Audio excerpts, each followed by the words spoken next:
నమస్తే, welcome to reflection news. నేను శర్మ. బాసరకు మహర్దశ 225 కోట్లతో జ్ఞాన సరస్వతి ఆలయ పునరుద్ధరణ. అమ్మవారికి మహర్దశ ఏమున్నది కానీ అంటే కొటేషన్ ఉంది కాబట్టి నేను చదివిన. జ్ఞాన సరస్వతి మాత దేవాలయ యాదగిరి లక్ష్మీనరసింహ ఉన్నాడు, ఆయనకు మహర్దశ. కేసీఆర్ పీరియడ్లో ఆయన మహర్దశ ఏంది, మన మహర్దశ. స్వామిని దర్శించుకోవడానికి ఆనందదాయకమైన ఆలయం నిర్మాణం చేస్తున్నది తప్ప దేవుళ్ళ మహర్దశ ఏం లేదు. దేవుళ్ళ మహర్దశ జ్ఞాన సరస్వతి మాత అమ్మ అక్కడ జన్మించింది స్థానం అది. ఎన్ని ఆఫీసులు, ఎన్ని దేవాలయాలు, అమ్మవారి దేవాలయాలు ఉన్నా హెడ్ ఆఫీస్ ఎక్కడ అంటే బాసరనే. మిగతా అన్ని బ్రాంచ్ ఆఫీసులే. ఇక్కడ ప్రతిష్ఠ చేసినాయి, మన కళ్ళ ముందు ప్రతిష్ఠ చేసినాయి. కానీ అమ్మవారు అక్కడ ప్రతిష్ఠిత నదీ తీరం పక్కన ఉన్నటువంటి తల్లి జ్ఞాన సరస్వతి అమ్మవారి దగ్గర అక్షరాభ్యాసం చేసుకున్న వాళ్ళు ఎంతోమంది ఐఏఎస్ ఐపీఎస్ ఆఫీసర్లు అయ్యారు. కాకపోతే మహర్దశ ప్రజలకు అంతే. 225 కోట్లు శాంక్షన్ చేసిందంటే రేవంత్ రెడ్డి ప్రభుత్వం. దక్షిణ భారతదేశంలో ఏకైక జ్ఞాన సరస్వతి ఆలయంగా ప్రసిద్ధి చెందిన బాసర క్షేత్రం కొత్త శోభను సంతరించుకొనుంది. వేల ఏళ్ల చరిత్ర కలిగిన పుణ్యక్షేత్రం పునర్నిర్మాణానికి తెలంగాణ ప్రభుత్వం 225 కోట్లు కేటాయించింది. ఈ బృహత్తర ప్రాజెక్టుకు ముఖ్యమంత్రి రేవంత్ రెడ్డి సోమవారం నాడు భూమి పూజ చేయనున్నాడు. వేములవాడ దేవస్థానం అభివృద్ధి చెందుతూ ఉంది. అక్కడ కూడా బ్రహ్మాండంగా బాసర జ్ఞాన సరస్వతి ఆలయం కూడా అమ్మ ఇల్లుకు రిపేరు అంతే. దేవాలయాలు అటు వేములవాడ రాజన్న ఇంటికి మనం కొత్తగా మనం తయారు చేస్తున్నామే తప్ప భగవద్ మహర్దశ ఏం లేదు. ఇదంతా జరగడం మన అదృష్టం, మన మహర్దశ.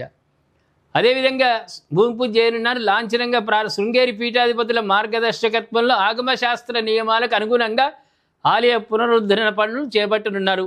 గతంలో చంద్రబాబు నాయుడు రేవంత్ రెడ్డి గురువు పుష్కరాల సమయంలో ఆలయాన్ని కొంచెం డెవలప్ చేసిండు. తర్వాత ఇప్పుడు శిష్యుడు కూడా ముందుకొచ్చి ఆలయాన్ని డెవలప్ చేయడానికి వస్తున్నాడు. వేదవ్యాస మహర్షి స్వయంగా ఇసుకతో సరస్వతి, లక్ష్మీ, కాళీ అమ్మవార్ల మూర్తులను ప్రతిష్ఠించారని స్థల పురాణం చెబుతోంది.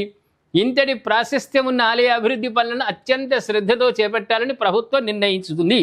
ఎవడైనా బకాసురులు ఉంటే సర్వనాశనం అవుతారు. తినేవాడు, ఈ ఆలయాలను తినేవాడు ఉంటే అమ్మవార్లు దేవుళ్ళు చూసుకుంటారు.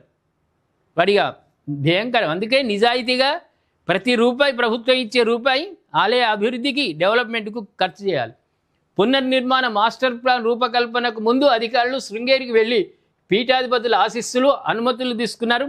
గర్భాలయం, రాజగోపురం, మాడవీధులు, కోనేరు వంటి నిర్మాణాలపై వారు సూచనలు స్వీకరించి వాటికి అనుగుణంగా ప్రణాళికను ఖరారు చేశారు. సాంప్రదాయాలకు, భక్తుల విశ్వాసాలకు ఎలాంటి భంగం కలగకుండా పనులు జరగాలని సీఎం రేవంత్ రెడ్డి అధికారులకు స్పష్టమైన ఆదేశాలు ఇచ్చాడు. ఏటా లక్షలాది మంది చిన్నారులకు అక్షరాభ్యాసం జరిగే క్షేత్రానికి భక్తుల రద్దీ పెరుగుతోంది. ప్రస్తుతం ఆలయం ఇరుకుగా ఉండడంతో వారు ఇబ్బందులు పడుతున్నారు. ఈ నేపథ్యంలో భవిష్యత్ అవసరాలను దృష్టిలో ఉంచుకొని ఆలయాన్ని భారీగా విస్తరించనున్నారు. 20,000 చదరపు అడుగుల విస్తీర్ణంలో ఉన్న ఆలయ ప్రాంగణాన్ని ఏకంగా 62,000 చదరపు అడుగులకు పెంచనున్నారు. గర్భాలయంను మార్చకుండా మిగతా అంతా కూడా మార్పు చేస్తారు. అంటే ఆలయం 3 రెట్లు విశాలం కానుంది. ఇందులో భాగంగా 2,000 చదరపు అడుగుల గర్భాలయం, అర్ధ మండపాన్ని 5,000 చదరపు అడుగులకు విస్తరించనున్నారు. పునర్నిర్మాణంలో భాగంగా శాశ్వతంగా మిగిలిన 3 దిక్కుల్లో 7 అంతస్తుల గోపురాలు నిర్మిస్తారు. ఆలయం చుట్టూ 33 అడుగుల వెడల్పు మాడవీధులు ఏర్పాటు చేస్తారు. ఈశాన్య దిక్కున పవిత్ర కోనేరు, తూర్పున ఆధ్యాత్మిక శోభతో తోరణాలు నిర్మిస్తారు. అభివృద్ధి ఒకప్పుడు రైలు మాత్రమే ఉండే, బస్సుల వసతి లేదు. ప్రజలప్పుడు భక్తులందరూ తక్కువగా వచ్చేవాళ్ళు.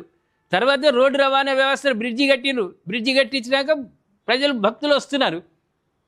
ఎప్పుడైతే పుష్కర సమయంలో చంద్రబాబు నాయుడు ప్రత్యేక శ్రద్ధతోటి డెవలప్ చేసిండో, అన్ని వసతులు కల్పించిండో, టీటీడీ వాళ్ళ యొక్క నిర్మాణాలు ఇవన్నీ జరిగినాక అవసరాలు, రెండోది భక్తుడు రావడానికి 2 ఆలోచిస్తాడు. ఒకటి సులభంగా దర్శనం కావాలి, రెండవది వసతి, రాత్రి ఉండాలంటే వసతి. ఈ 2 అక్కడ సౌలభ్యంగా ఉన్నాయి, బ్రహ్మాండంగా ఉన్నాయి కాబట్టి డెవలప్ అవుతుంది. ఇప్పుడు ఈ 225 కోట్ల రూపాయల తోటి కూడా ఇది చేస్తూ ఇంకా అవసరాలు, ప్రజా అవసరాలు దృష్టిలో పెట్టుకొని ఏర్పాటు చేసిరనుకో కోట్లాది మంది భక్తులు వస్తారు. కాబట్టి ఈ సందర్భంగా మన రిఫ్లెక్షన్ ప్రేక్షకులం అందరం కూడా రేవంత్ రెడ్డికి అభినందనలు, ధన్యవాదాలు తెలియజేయాలి.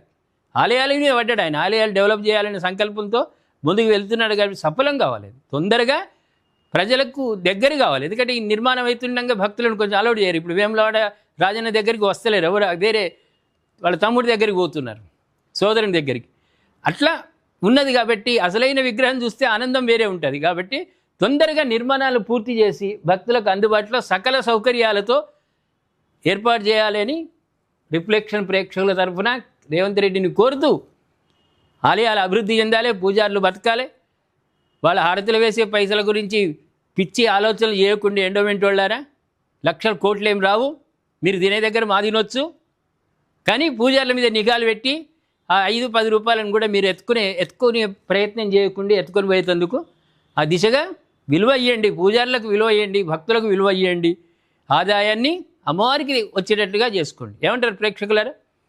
మరి బాసర ఆలయం ఇంకా నిర్మాణం పూర్తిగా ఇంకా అద్భుతమైన నిర్మాణం కాబోతోంది అమ్మవారి దయతోటి. దాని గురించి మీరు కామెంట్ రూపంలో తెలియజేయండి. సబ్స్క్రైబ్ చేసుకోండి, షేర్ చేయండి.